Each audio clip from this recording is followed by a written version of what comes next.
Olá, queridos, que a graça e a paz do nosso Senhor Jesus Cristo sejam multiplicadas sobre a tua vida. E nós estamos juntos aqui para dar continuidade à leitura da Palavra de Deus. E nós estamos lendo juntos o livro de Atos, esse livro maravilhoso que fala sobre o início da Igreja de Jesus Cristo. E hoje nós vamos ler juntos o capítulo 7, capítulo 8 e capítulo 9. E eu espero, e essa é a oração do meu coração, que esse momento esteja sendo de edificação e crescimento para a tua vida espiritual. E antes da gente começar, eu quero pedir a você que tenha acompanhado esse momento, para que você, além de deixar o like nesse vídeo, você também compartilhe com outros irmãos, para que juntos possamos desenvolver esse hábito de amar a palavra de Deus. E vamos à nossa leitura de hoje. Abra o seu coração para aquilo que Deus vai falar nesses capítulos. Atos capítulo 7. Então o sumo sacerdote perguntou a Estevão: são verdadeiras estas acusações? A isto ele respondeu: irmãos e pais, ouçam-me. O Deus glorioso apareceu a Abraão, nosso pai, estando ele ainda na Mesopotâmia, antes de morar em Harã. Ele disse: saia da tua terra e do meio dos seus parentes, e vá para a terra que eu lhe mostrarei. Então ele saiu da terra dos caldeus e se estabeleceu em Harã. Depois da morte do seu pai, Deus o trouxe a esta terra, onde vocês agora vivem. Deus não lhe deu nenhuma herança aqui, nem mesmo o espaço de um pé, mas lhe prometeu que ele e, depois dele, seus descendentes possuiriam a terra, embora naquele tempo Abraão não tivesse filhos. Deus lhe falou desta forma: seus descendentes serão perseguidos numa terra estrangeira e serão escravizados e maltratados por 400 anos. Mas eu castigarei a nação a quem servirão como escravos, e depois sairão dali e me adorarão neste lugar. E deu a Abraão a aliança da circuncisão. Por isso, Abraão gerou Isaque e o circuncidou 8 dias depois do seu nascimento. Mais tarde, Isaque gerou Jacó, e os 12 patriarcas.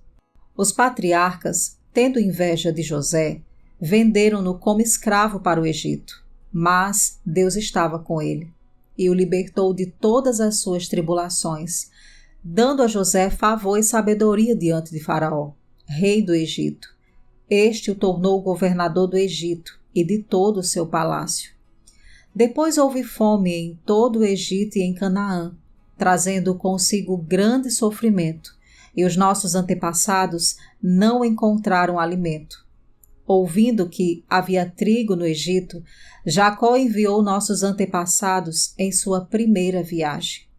Na segunda viagem deles, José fez-se reconhecer por seus irmãos, e o faraó pôde conhecer a família de José. Depois disso, José mandou buscar seu pai Jacó e toda a sua família, que eram 75 pessoas.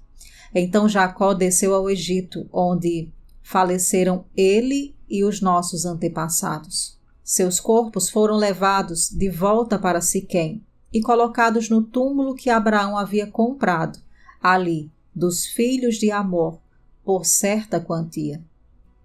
Ao se aproximar o tempo em que Deus cumpriria sua promessa a Abraão, aumentou muito o número do nosso povo no Egito. Então outro rei que nada sabia a respeito de José passou a governar o Egito.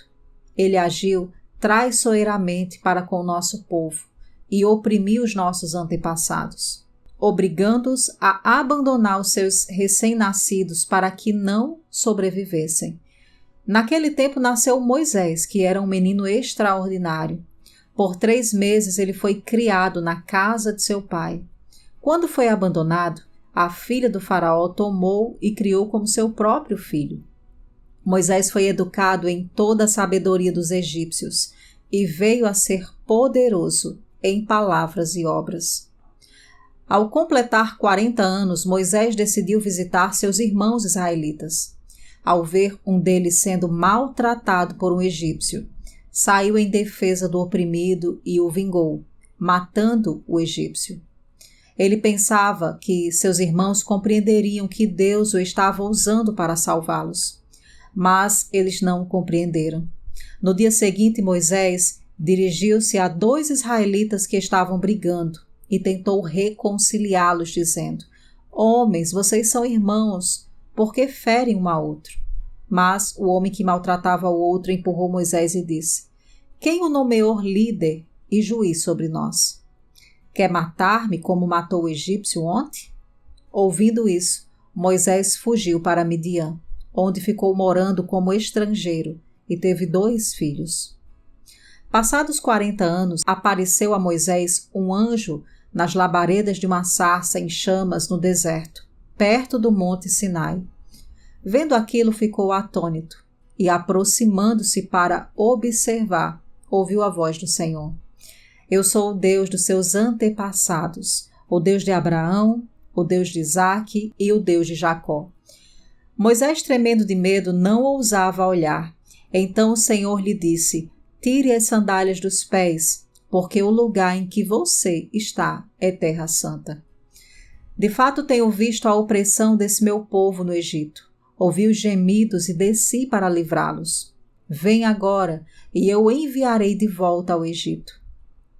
Este mesmo Moisés que tinha rejeitado com estas palavras, quem o nomeou líder e juiz, ele foi enviado pelo próprio Deus para ser líder e libertador deles, por meio do anjo que lhe tinha aparecido na sarça. Ele os tirou de lá, fazendo maravilhas e sinais no Egito, no Mar Vermelho e no deserto durante 40 anos. Este é aquele Moisés que disse aos israelitas: Deus lhes levantará dentre seus irmãos um profeta como eu. Ele estava na congregação, no deserto, com o anjo que lhe falava no monte Sinai e com os nossos antepassados, e recebeu palavras vivas para transmiti-las a nós. Mas nossos antepassados se recusaram a obedecer-lhe. Pelo contrário, rejeitaram-no e em seus corações voltaram para o Egito. Disseram a Arão: Faça para nós deuses que nos conduzam, pois esse Moisés que nos tirou do Egito, não sabemos o que lhe aconteceu. Naquela ocasião fizeram um ídolo em forma de bezerro, trouxeram-lhe sacrifícios e fizeram uma celebração em honra ao que suas mãos tinham feito. Mas Deus afastou-se deles e os entregou à adoração dos astros, conforme o que foi escrito no livro dos profetas. Foi a mim que vocês apresentaram sacrifícios e ofertas durante os 40 anos no deserto, ó nação de Israel. Ao invés disso, levantaram o santuário de Moleque e a estrela de seu deus Refã, ídolos que vocês fizeram para adorar. Portanto, eu os enviarei para o exílio, para além da Babilônia. No deserto, os nossos antepassados tinham o tabernáculo da aliança, que fora feito segundo a ordem de Deus a Moisés, e de acordo com o modelo que ele tinha visto. Tendo recebido o tabernáculo, nossos antepassados o levaram, sob a liderança de Josué. Quando tomaram a terra das nações que Deus expulsou de diante deles, esse tabernáculo permaneceu na terra até a época de Davi, que encontrou graça diante de Deus e pediu que ele lhe permitisse providenciar uma habitação para o Deus de Jacó. Mas foi Salomão que lhe construiu a casa. Todavia o Altíssimo não habita em casas feitas por homens, como diz o profeta. O céu é o meu trono, e a terra o estrado dos meus pés. Que espécie de casa vocês me edificarão? Diz o Senhor, ou onde seria o meu lugar de descanso? Não foram as minhas mãos que fizeram todas essas coisas?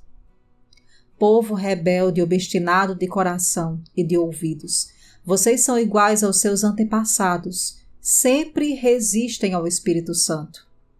Qual dos profetas os seus antepassados não perseguiram? Eles mataram aqueles que prediziam a vinda do justo, de quem agora vocês se tornaram traidores e assassinos. Vocês que receberam a lei por intermédio de anjos, mas não lhe obedeceram. ouvindo isso, ficaram furiosos e rangiam os dentes contra ele. Mas Estevão, cheio do Espírito Santo, levantou os olhos para o céu e viu a glória de Deus, e Jesus de pé, à direita de Deus, e disse: Vejo o céu aberto, e o Filho do Homem de pé, à direita de Deus. Mas eles taparam os ouvidos e, gritando bem alto, lançaram-se todos juntos contra ele. Arrastaram-no para fora da cidade e começaram a apedrejá-lo. As testemunhas deixaram seus mantos aos pés de um jovem chamado Saulo. Enquanto apedrejavam Estevão, este orava: Senhor Jesus, recebe o meu espírito. Então caiu de joelhos e bradou: Senhor, não os considereis culpados deste pecado. E dizendo isso, adormeceu. Atos capítulo 8. E Saulo estava ali, consentindo na morte de Estevão. Naquela ocasião desencadeou-se grande perseguição contra a igreja em Jerusalém. Todos, exceto os apóstolos, foram dispersos pelas regiões da Judéia e de Samaria. Alguns homens piedosos sepultaram Estevão e fizeram por ele grande lamentação. Saulo, por sua vez, devastava a igreja, indo de casa em casa, arrastava homens e mulheres e os lançava na prisão. Os que haviam sido dispersos pregavam a palavra por onde quer que fossem. Indo Filipe para uma cidade de Samaria, ali lhes anunciava a Cristo. Quando a multidão ouviu Filipe e viu os sinais miraculosos que ele realizava, deu unânime atenção ao que ele dizia. Os espíritos imundos saíam de muitos, dando gritos, e muitos paralíticos e mancos foram curados. Assim houve grande alegria naquela cidade. Um homem chamado Simão vinha praticando feitiçaria durante algum tempo naquela cidade, impressionando todo o povo de Samaria. Ele se dizia muito importante.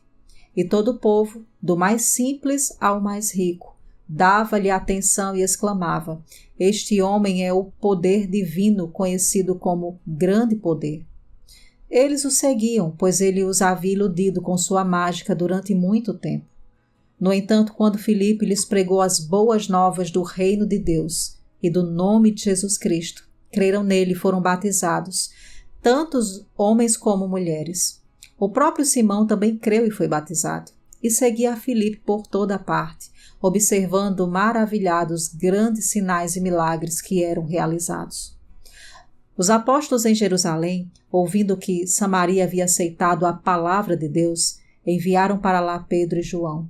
Estes, ao chegarem, oraram para que eles recebessem o Espírito Santo, pois o Espírito ainda não havia descido sobre nenhum deles. Tinham apenas sido batizados em nome do Senhor Jesus. Então Pedro e João lhes impuseram as mãos e eles receberam o Espírito Santo. Vendo Simão que o Espírito era dado com a imposição das mãos dos apóstolos, ofereceu-lhes dinheiro e disse: Dei-me também este poder para que a pessoa sobre quem eu impuser as mãos receba o Espírito Santo. Pedro respondeu: Pereça com você o seu dinheiro. Você pensa que pode comprar o dom de Deus com dinheiro? Você não tem parte nem direito algum neste ministério, porque o seu coração não é reto diante de Deus. Arrependa-se dessa maldade e ore ao Senhor. Talvez Ele lhe perdoe tal pensamento do seu coração, pois vejo que você está cheio de amargura e preso pelo pecado. Simão, porém, respondeu: Orem vocês ao Senhor por mim, para que não me aconteça nada do que eles disseram. Tendo testemunhado e proclamado a palavra do Senhor, Pedro e João voltaram a Jerusalém pregando o evangelho em muitos povoados samaritanos. Um anjo do Senhor disse a Filipe: Vá para o sul, para a estrada deserta que desce de Jerusalém a Gaza. Ele se levantou e partiu. No caminho encontrou um eunuco etíope, um oficial importante, encarregado de todos os tesouros de Candace, rainha dos etíopes. Esse homem viera de Jerusalém para adorar a Deus e de volta para casa, sentado em sua carruagem, lia o livro do profeta Isaías. E o Espírito disse a Filipe: Aproxime-se dessa carruagem e acompanha. Então Filipe correu para a carruagem, ouviu o homem lendo o profeta Isaías e lhe perguntou: O senhor entende o que está lendo? Ele respondeu: Como posso entender se alguém não me explicar? Assim, convidou Filipe para subir e sentar-se ao seu lado. O eunuco estava lendo essa passagem da Escritura. Ele foi levado como ovelha para o matadouro, e como cordeiro mudo diante do tosquiador, ele não abriu a sua boca.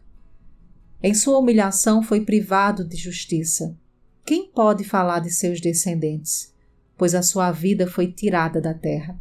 O eunuco perguntou a Filipe: Diga-me, por favor, de quem o profeta está falando? De si próprio ou de outro? Então Filipe, começando com aquela passagem da Escritura, anunciou-lhe as boas novas de Jesus. Prosseguindo pela estrada, chegaram a um lugar onde havia água. O eunuco disse: Olhe, aqui há água. Que me impede de ser batizado? Disse Filipe: Você pode, se crê de todo o coração. O eunuco respondeu: Creio que Jesus Cristo é o Filho de Deus. Assim deu ordem para parar a carruagem. Então Filipe e o eunuco desceram à água e Filipe o batizou. Quando saíram da água, o Espírito do Senhor arrebatou Filipe repentinamente. O eunuco não o viu mais e, cheio de alegria, seguiu seu caminho. Filipe, porém, apareceu em Azoto e, indo para Cesareia, pregava o evangelho em todas as cidades pelas quais passava. Atos capítulo 9. Enquanto isso, Saulo ainda respirava ameaças de morte contra os discípulos do Senhor. Dirigindo-se ao sumo sacerdote, pediu-lhe cartas para as sinagogas de Damasco, de maneira que, caso encontrasse ali homens ou mulheres que pertencessem ao caminho, pudesse levá-los presos para Jerusalém. Em sua viagem, quando se aproximava de Damasco, de repente brilhou ao seu redor uma luz vinda do céu. Ele caiu por terra e ouviu uma voz que lhe dizia: Saulo, Saulo, por que você me persegue? Saulo perguntou: Quem és tu, Senhor? Ele respondeu: Eu sou Jesus, a quem você persegue. Levante-se, entre na cidade. Alguém lhe dirá o que você deve fazer. Os homens que viajavam com Saulo pararam emudecidos, ouviram a voz, mas não viam ninguém. Saulo levantou-se do chão e, abrindo os olhos, não conseguia ver nada. E eles o levaram pela mão até Damasco. Por 3 dias ele esteve cego, não comeu nem bebeu. Em Damasco havia um discípulo chamado Ananias. O Senhor o chamou numa visão. Ananias, eis-me aqui, Senhor, respondeu ele. O Senhor lhe disse: Vá à casa de Judas, na rua chamada Direita, e pergunte por um homem de Tarso chamado Saulo. Ele está orando. Numa visão vi um homem chamado Ananias chegar e impor-lhe as mãos para que voltasse a ver. Respondeu Ananias: Senhor, tenho ouvido muita coisa a respeito desse homem e de todo o mal que ele tem feito aos teus santos em Jerusalém.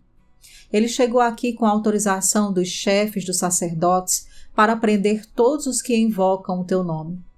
Mas o Senhor disse a Ananias: Vá, este homem é o meu instrumento escolhido para levar o meu nome perante os gentios e os seus reis, e perante o povo de Israel.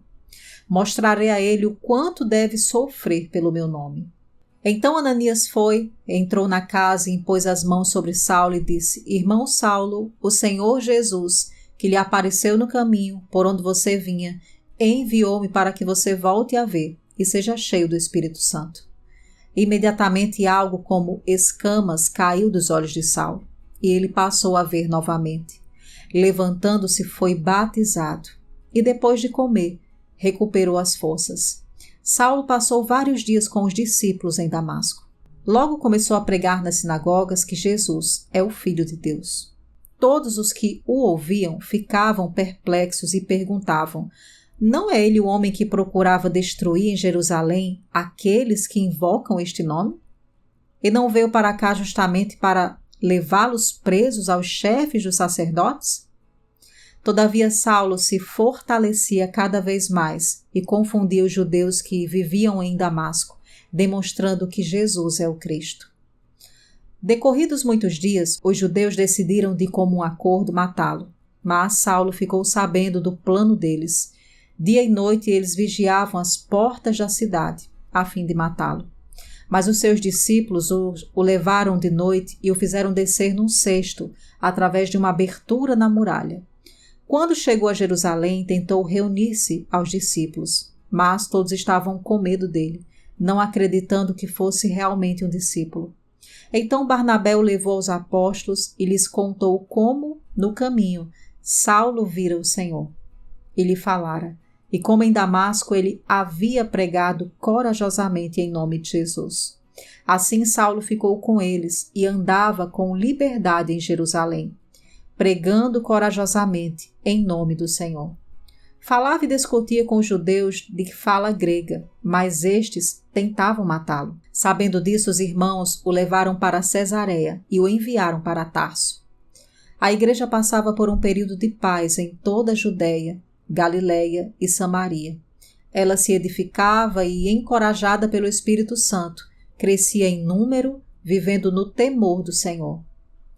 Viajando por toda parte, Pedro foi visitar os santos que viviam em Lida. Ali encontrou um paralítico chamado Enéas, que estava acamado fazia 8 anos. Disse-lhe Pedro, Enéas, Jesus Cristo vai curá-lo. Levante-se, arrume a sua cama. Ele levantou imediatamente. Todos os que viviam em Lida e Sarona o viram e se converteram ao Senhor. Em Jope havia uma discípula chamada Tabita, que em grego é Dorcas, que se dedicava a praticar boas obras e dar esmolas. Naqueles dias ela ficou doente e morreu, e seu corpo foi lavado e colocado num quarto do andar superior. Lida ficava perto de Jope, e quando os discípulos ouviram falar que Pedro estava em Lida, mandaram-lhe 2 homens dizer-lhe, não se demore em vir até nós. Pedro foi com eles e quando chegou foi levado para o quarto do andar superior. Todas as viúvas o rodearam chorando e mostrando-lhe os vestidos e roupas que Dorcas tinha feito quando ainda estava com elas. Pedro mandou que todos saíssem do quarto, depois ajoelhou-se e orou. Voltando-se para a mulher morta, disse, Tabita, levante-se. Ela abriu os olhos, vendo Pedro, sentou-se, tomando-a pela mão, ajudou-a a pôr-se de pé. Então, chamando os santos e as viúvas, a apresentou-a viva. Este fato se tornou conhecido em toda a cidade de Jope, e muitos creram no Senhor. Pedro ficou em Jope durante algum tempo com o curtidor de couro, chamado Simão. Glória a Deus, queridos, e chegamos ao final de mais um tempo de leitura. E sabe, é tão bom abrir a palavra de Deus, conhecer mais sobre o começo da Igreja do Senhor através do livro de Atos. E com certeza ao ler esse livro, você vai ser incendiado a continuar a obra que o Senhor Jesus nos chamou, que é o ID. Amém? Então que esse tempo seja de grande edificação para a sua vida. E se nesse momento você que chegou até aqui nesse vídeo tem algum pedido de oração que deseja compartilhar com a intercessão do canal, escreva abaixo nos comentários. Amém? Que você tenha um tempo maravilhoso com a palavra de Deus e nos encontramos hoje em algum dos nossos conteúdos aqui no canal Água Viva. Um forte abraço, eu amo vocês no amor de Cristo Jesus e até lá.